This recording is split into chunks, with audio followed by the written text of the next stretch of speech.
প্রথম প্রশ্ন, যে স্বপ্নগুলো শুভ লক্ষণ এমন স্বপ্নগুলো জানতে চাই, আর শুভ কি কি ঘটবে। দ্বিতীয় প্রশ্ন, শেখ, যে স্বপ্নগুলো দেখলে প্রচুর সম্পদের মালিক হতে পারবো এমন স্বপ্নগুলো কি কি।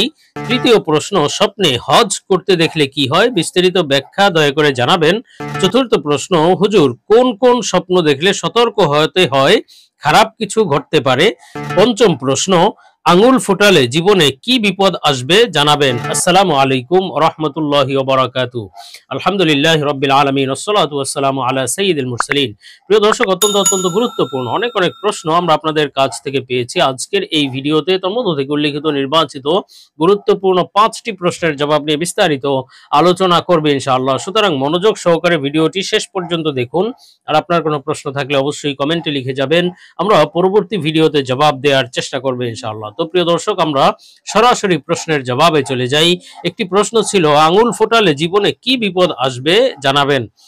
দেখুন, আঙুল ফোটালে জীবনে অনেক বিপদ আসে, অনেক অমঙ্গল হয়, অনেক ক্ষতি হয়, এই ধরনের অনেক কথা আমাদের সমাজে প্রচলিত আছে। তবে আঙুল ফোটানোর ক্ষেত্রে তিনটা দৃষ্টিভঙ্গি আছে। তিন দৃষ্টিভঙ্গির ক্ষেত্রে প্রথমত, ইসলামের দৃষ্টিভঙ্গিতে আঙুল ফুটালে কোনো গুনাহ আছে কিনা বা কোনো ক্ষতি আছে কিনা, অমঙ্গল আছে কিনা। এবং দ্বিতীয় দৃষ্টিভঙ্গি হলো শারীরিক দিক থেকে আঙুল ফুটালে কোনো ক্ষতি আছে কিনা, স্বাস্থ্যবিজ্ঞান কি বলে। আরেকটি বিষয় হলো আঙুল ফুটালে কোনো ধরনের অশুভ কিছু ঘটবে কিনা বা কোনো খারাপই কিছু হবে কিনা। দেখুন, প্রথমত ইসলামের দৃষ্টিভঙ্গিতে আঙুল ফুটানো এটা বিশেষ কোনো গুনাহ হবে, বড় কোনো ক্ষতি হবে, অমঙ্গল হবে এমন কোনো বিষয় নেই। তবে আঙুল নামাজে ফুটানোর ক্ষেত্রে নিষেধ করা হয়েছে, কেননা নামাজ হলো খুশু খুজু সাথে পরিপূর্ণ ধ্যান খেয়াল মনোযোগের সাথে নামাজ পড়া চাই। এজন্য ইচ্ছাকৃতভাবে আঙুল ফুটানো এটি মাকরুহ নামাজের মধ্যে। আর যদি বারবার এমন ফুটাতে থাকে তাহলে নামাজই ভেঙে যাবে আমলে কাসিরের কারণে। নামাজ বহির্ভূত কাজ বেশি হলে নামাজ ভেঙে যায়। এখন আঙুল ফুটালে যদি এমনি অন্য সময় যদি কখনো কখনো আঙুল ফুটায়, তাও বারবার ফুটানো উচিত নয়, এটা এই কাজ থেকে বিরত থাকতে হবে। তবে কখনো কখনো ফুটালে তাহলে অসুবিধা নেই, গুনাহ নেই। আর স্বাস্থ্যগত দিক থেকে আঙুল ফুটালে বিশেষ ক্ষতি হবে কিনা, স্বাস্থ্যবিজ্ঞান বা বিশেষজ্ঞ ডাক্তাররা বলেন এতে ক্ষতি হতে পারে, স্নায়বিক বিভিন্ন ক্ষতির সম্ভাবনা আছে। এজন্য বারবার আঙুল ফুটানো থেকে বিরত থাকা চাই। আর যেই সমস্ত আপনার যেই কথাগুলো বর্ণিত আছে, অমঙ্গল হওয়ার কথা অথবা বিশেষ অশুভ কিছু ঘটার কথা, বিপদ আসবে, এই কথাগুলো ভিত্তিহীন এবং বানোয়াট কথা। ইসলাম এই সমস্ত কথা সমর্থন করে না। এগুলো হিন্দু ধর্মগ্রন্থ বা বিভিন্ন আহ অলিক কিছু কল্পনা প্রসূত যে সমস্ত কিতাব আছে, কি করিলে কি হয়, এই সমস্ত কিতাবে বিভিন্ন কথাবার্তা আছে। এই কথাগুলো ভিত্তিহীন বানোয়াট কথা, এগুলোতে বিশ্বাস করা যাবে না। আমরা পরবর্তী প্রশ্নের জবাবে চলে যাই। প্রশ্ন ছিল, হুজুর, কোন কোন স্বপ্ন দেখলে সতর্ক হতে হয়, খারাপ কিছু ঘটে জানতে চাই। দেখুন, স্বপ্ন আল্লাহ তাআলার পক্ষ থেকে অত্যন্ত গুরুত্বপূর্ণ একটি বিষয়। বান্দাকে ভালোবেসে মহব্বত করে বিভিন্ন সময় বিভিন্ন বার্তা আল্লাহ স্বপ্নের মাধ্যমে দিয়ে থাকেন। কখনো সুসংবাদের বার্তা, আবার কখনো সতর্ক বার্তা। আর আল্লাহ তাআলা যেই স্বপ্নগুলো দেখান এগুলো অবশ্যই সত্য স্বপ্ন এবং এর ব্যাখ্যাগুলো সহি সহি ব্যাখ্যা রয়েছে। তো এখন প্রশ্নের ভিত্তিতে আমরা এমন কিছু সতর্ক বার্তার স্বপ্ন সম্পর্কে আলোচনা করব, যেগুলো দেখলে বুঝতে হবে, সতর্ক হতে হবে, খারাপ কিছু ঘটতে পারে। এ সম্পর্কে আমরা আলোচনা করব নির্ভরযোগ্য স্বপ্নের ব্যাখ্যার কিতাব আল্লামা ইমাম মুহাম্মদ ইবনে সিরিন রহমতুল্লাহ আলাইহির তাবিরুর রুইয়া কিতাব থেকে। তো হযরত মুহাম্মদ ইবনে সিরিন রহমতুল্লাহ আলাইহি বলেছেন, স্বপ্নে যদি কোনো ব্যক্তি হিসাব করতে দেখে, যে বিভিন্ন হিসাব কিতাব করছে, হিসাব নিকাশ করছে, খাতায় লিখছে হিসাব, অথবা সে মুখে মুখে হিসাব করছে, এমন কোনো স্বপ্ন দেখলে তাহলে বুঝতে হবে এটি তার জন্য সতর্ক বার্তার বিষয়, যে সে কোনো পরিশ্রমের কাজে লিপ্ত হতে পারে, অত্যন্ত পরিশ্রম হবে তার এবং কষ্টের কাজে সে জীবনযাপন করতে পারে, এবং সাথে সাথে সে আযাবে গ্রেফতার হতে পারে, বড় কোনো বিপদ আপদ আসতে পারে, কোনো খারাপ কিছু তার জীবনে ঘটতে পারে। আল্লাহ তাআলা হেফাজত করেন। এই স্বপ্ন দেখলে দোয়া করা চাই যাতে আল্লাহ হেফাজত করেন এবং তার সতর্কও থাকা চাই। তেমনি ভাবে স্বপ্নে যদি কোনো ব্যক্তি কিয়ামতের মাঠের হিসাব হতে দেখে, যে কিয়ামতের মাঠের হিসাব চলছে, তার আমলনামার হিসাব হচ্ছে, এমন স্বপ্ন দেখলে তাহলে এই স্বপ্নের ইমাম জাফর সাদেক রহমতুল্লাহ বলেছেন 6টি ব্যাখ্যা হয়। এর মধ্য থেকে প্রত্যেকটা ব্যাখ্যাই হলো সতর্ক বার্তা। প্রথমত, এটি বাদশাহের পক্ষ থেকে শাস্তিতে গ্রেফতার হওয়ার আলামত, অর্থাৎ আপনি হয়তো জেলে যেতে পারেন, সরকার বা প্রশাসক আপনাকে কোনো শাস্তি দিতে পারে, এটি সতর্ক বার্তা। তেমনিভাবে দ্বিতীয় ব্যাখ্যা হলো জীবনে দুঃখ কষ্ট আসতে পারে, এটি দুঃখ কষ্টেরও সতর্ক বার্তা। এবং তৃতীয় ব্যাখ্যা হলো আপনি দুরবস্থায় পতিত হতে পারেন, আপনার অসহায়ত্ব অথবা দুরবস্থা আসতে পারে জীবনে, চতুর্থ ব্যাখ্যা হলো যে আপনার চিন্তায় পতিত হওয়া অথবা পেরেশানিতে মধ্যে পড়তে পারেন, বিশেষ কোনো চিন্তা ভাবনার মধ্যে, টেনশনের মধ্যে আপনি পড়তে পারেন। পঞ্চম ব্যাখ্যা হলো আপনি ব্যস্ততার সাথে জীবন যাপন করবেন তথা কষ্টের কোনো কাজ এবং ব্যস্ত জীবন আপনার যাপন করতে হবে। এবং ৬ নম্বর ব্যাখ্যা হলো আপনার হায়াত কমে গিয়েছে, স্বল্প হায়াত বাকি আছে, মৃত্যু নিকটবর্তী, এটি আপনার জন্য মৃত্যুর সতর্কবার্তা। এই স্বপ্নগুলো দেখলে বেশি বেশি আল্লাহ তাআলার কাছে দোয়া করা চাই, আল্লাহ আমাদেরকে হেফাজত করেন। তো যাই হোক, আমরা পরবর্তী প্রশ্নের জবাবে চলে যাই। প্রশ্ন ছিল স্বপ্নে হজ করতে দেখলে কি হয়, শাইখের কাছে এর বিস্তারিত ব্যাখ্যা জানতে চাই। দেখুন, স্বপ্নে হজ করা অত্যন্ত গুরুত্বপূর্ণ একটি স্বপ্ন। আল্লাহ তাআলা স্বপ্নে হজ করা দেখিয়ে, হজ করতে দেখিয়ে আপনাকে বিশেষ কোনো বার্তা দিতে চাচ্ছেন। এর বেশিরভাগই আপনার জন্য সুসংবাদের বিষয়, এবং এই স্বপ্নগুলো সম্পর্কে আমরা উক্ত কিতাব থেকে আলোচনা করছি। হযরত মুহাম্মদ ইবনে সিরিন রাহমাতুল্লাহ আলাইহি বলেছেন, স্বপ্নে যদি কেউ হজ করতে দেখে যে সে বাইতুল্লাহর হজ করছে, বাইতুল্লাহ তোয়াফ করছে, হজ্জে গিয়েছে, এমন স্বপ্ন দেখলে বুঝতে হবে এটি আপনার জন্য বড় সুসংবাদের বিষয় যে আপনার জীবনে বাস্তবেই হজ নসিব হবে, আপনি হজ করার তৌফিক লাভ করবেন ইনশাআল্লাহ। আর আপনি যদি অসুস্থ ব্যক্তি হয়ে থাকেন আর আপনি যদি হজ করতে দেখেন, তাহলে বুঝতে হবে শীঘ্রই আল্লাহ তাআলা আপনাকে সুস্থ করে দিবেন ইনশাআল্লাহ। আর যদি কোনো ঋণগ্রস্ত ব্যক্তি হজ করতে দেখে, বুঝতে হবে শীঘ্রই তার ঋণ মুক্তির ব্যবস্থা হয়ে যাবে।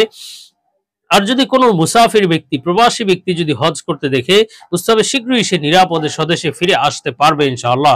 আর স্বপ্নে যদি কোনো ব্যক্তি দেখে যে সে হজ করতে গিয়েছে কিন্তু হজ করেনি, হজ করতে দেখেনি, এমন স্বপ্ন দেখলে তাহলে বুঝতে হবে যে সে দীর্ঘায়ু লাভ করবে, আল্লাহ তাআলা তাকে লম্বা হায়াত দান করবেন ইনশাআল্লাহ তাআলা।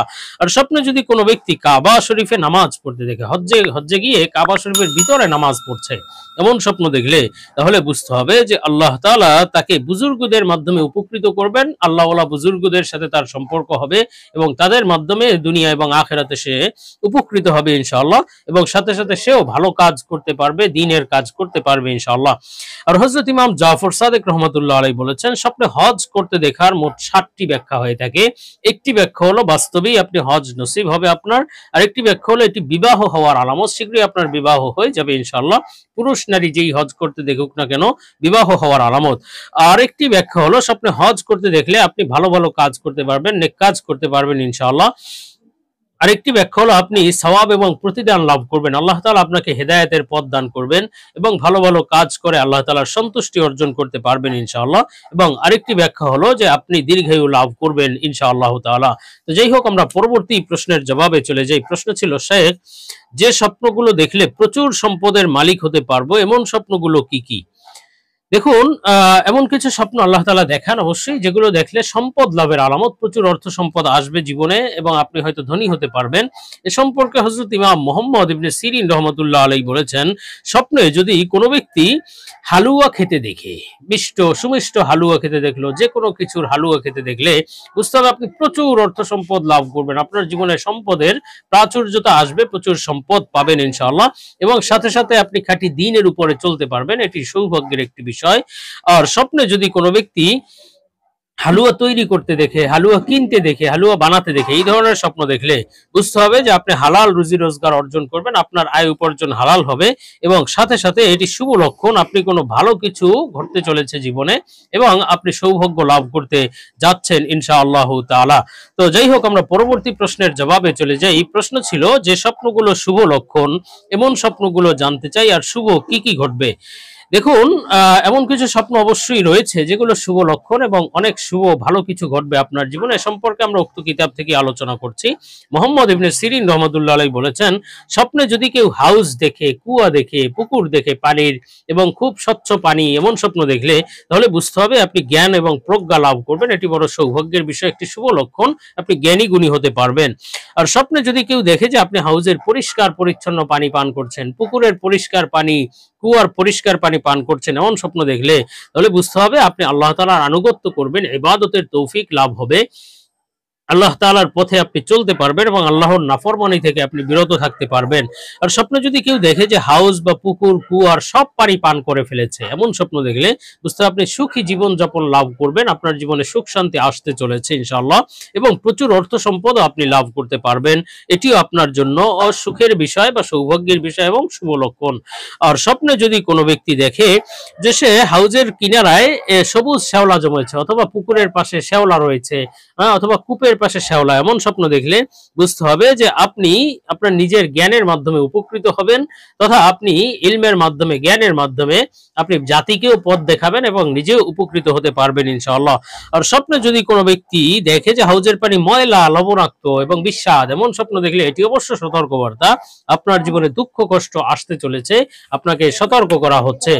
আর হযরত ইমাম জাফর সাদেক রহমাতুল্লাহ আলাইহি বলেছেন, স্বপ্নে হাউজ দেখার মোট তিনটি ব্যাখ্যা আছে। একটি হলো আপনি জীবনে কল্যাণ এবং মুনাফা লাভ করবেন, আরেকটি হলো আপনি ধন সম্পদ লাভ করবেন, আরেকটি হলো আপনি ইলম এবং জ্ঞান লাভ করে উপকৃত হতে পারবেন ইনশাআল্লাহ।